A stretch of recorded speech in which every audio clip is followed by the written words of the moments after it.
She joins us now. Morning, Steph. Good morning to you both. Yeah, it was lashing it down a few minutes ago. It just stopped. The sun's starting to peek through now. But of course, for a centre like this, it's the UK's biggest garden centre with hundreds of thousands of plant varieties.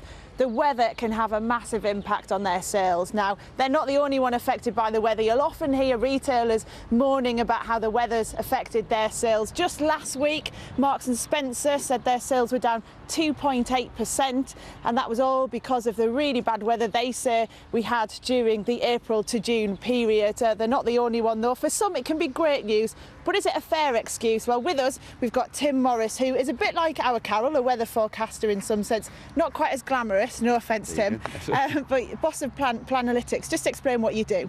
We work with hundreds of retailers to help them measure and manage the impact the weather has on their business.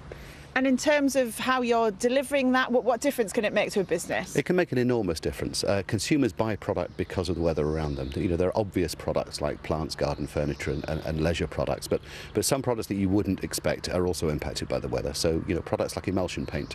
If the weather is too cold, consumers won't open the windows and paint their bedroom. If it's too warm, they go outside. So emulsion paint, which at first glance you'd think is not weather impacted, is actually materially impacted by weather. So there'll be a lot of freshly painted houses around the country at the moment. There will indeed. Great. Well, Tim, stick with us because we're going to be talking to Tim a bit later on. I'm also going to be talking to the garden centre owner and a retail consultant about whether it really is a fair excuse to blame the weather when sales are bad.